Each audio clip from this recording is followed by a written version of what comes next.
대한민국 국회에 군용 헬기가 날아들고 쿠데타가 발생하는 것을 보면서 충격에 빠졌습니다. 시민과 국회가 힘을 합쳐 쿠데타를 막아내고 내란 폭동의 위기를 큰 유혈 사태 없이 넘길 수 있었지만 이것은 국민들의 헌신에 의한 것으로 이에 기여한 바가 전혀 없는 피고인의 양형에 대한 고려 사유가 아닌 것은 당연합니다. 계엄 선포를 수단으로 한 친위 쿠데타, 즉 이 사건 내란 범죄에서 피고인의 역할에 비추어 피고인은 중형에 처하여야 마땅합니다. 이 사건 내란은 친위 쿠데타로서 군대와 경찰이라는 국가의 가장 막강한 무력 조직이 동원되었습니다. 피고인은 경찰청과 소방청을 지휘 감독하여 국민의 생명, 신체, 안전을 책임지는 행정안전부 장관인 자로서 대통령의 친위 쿠데타에 가담하여 경찰이 동원되어 국회를 봉쇄할 것을 알았고 그러한 이행 상황을 보고받아 확인하였고 이를 묵인하였습니다.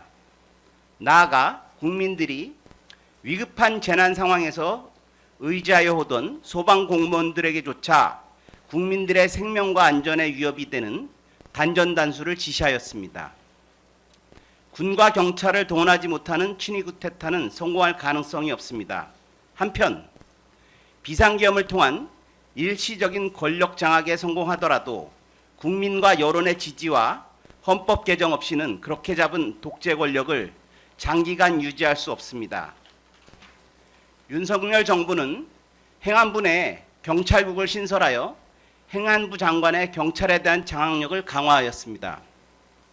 충암고 후배인 피고인을 행안부 장관에 임명하였을 뿐만 아니라 사망자만 159명에 달하는 이태원 참사의 책임을 물어 국회가 피고인에 대하여 해임 건의안을 가결하였음에도 불구하고 윤석열 전 대통령은 피고인을 계속 유임시켰습니다. 피고인은 윤석열 정부 내 최장수 국무위원으로서 대통령의 총애를 받는 실세 장관으로서 경찰청과 소방청에 대한 강력한 지휘권을 확보하였습니다. 윤석열 전 대통령의 쿠데타 계획에서 행안부 장관인 피고인의 역할은 너무나도 중요했습니다. 윤석열 전 대통령은 최측근인 피고인으로 하여금 경찰이 쿠데타 계획을 이행하는 것을 확인하고 감시하고 독려하도록 하였습니다. 윤석열 전 대통령은 정부의 비판적인 언론사에 단전단수를 하고 친정부 언론들을 이용하여 국민들의 눈과 귀를 속여 쿠데타의 명분을 만들고 장기 집권을 정당화하려고 했습니다. 군대가 선거관리위원회 직원들을 수사하기 위하여 야구방망이, 케이블 타이, 복면을 준비한 이유는 야당이 압승한 총선이 부정선거였다는 자백을 고문을 통하여 받은 후에 친정부 언론들을 이용하여 국회 무력화의 명분으로 삼으려 했던 것입니다. 검찰총장 출신인 윤석열 전 대통령에게 현행 헌법 체계 내에서 대통령 임기가 끝난 후에 자신이 처벌받을 것은 명확하였습니다. 개헌과 장기 집권을 위한 언론 장악과 통제는 비상계엄의 성공 후에 자신과 쿠데타 세력의 안전을 보장받는 생존의 문제였던 것입니다. 피고인은 비판적 언론사들의 기능을 중단시키는 가장 중요한 역할을 담당하였고 이를 수행하였습니다.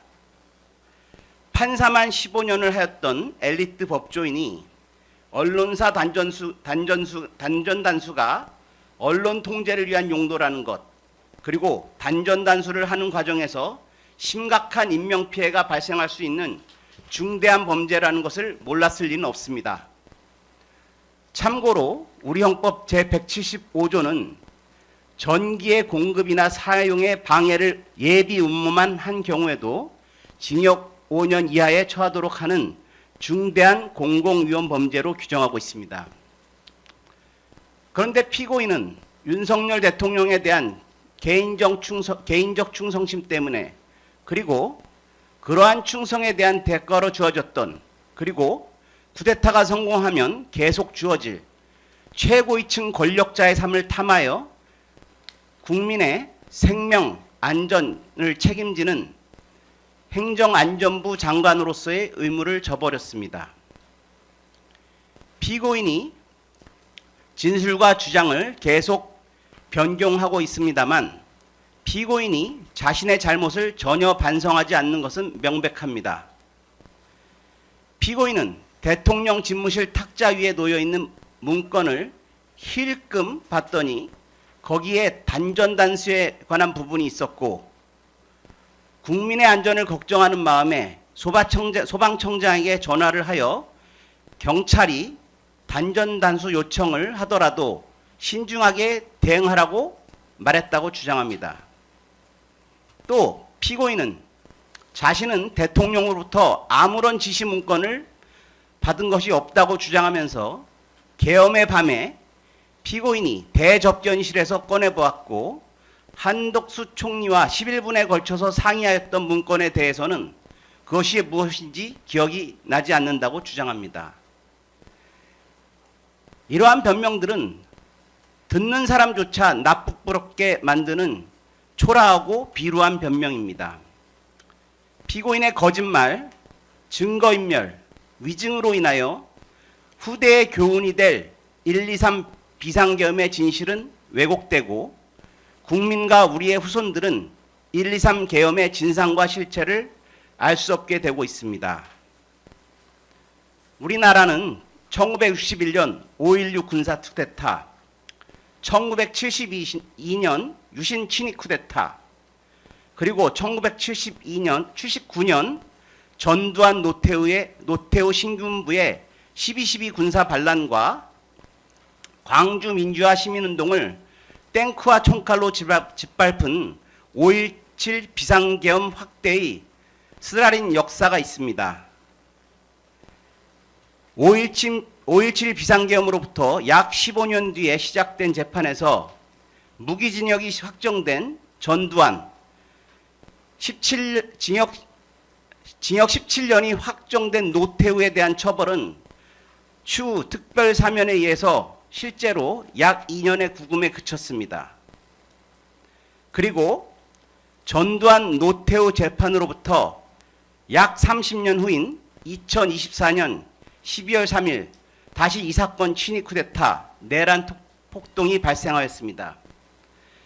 본 재판에서 특히 피고인과 같은 최고위층의 내란 가담자를 엄벌하여 후대에 경고를 하지 않는다면 또다시 시대착오적인 쿠데타를 기획하는 자들이 준동할 수 있습니다.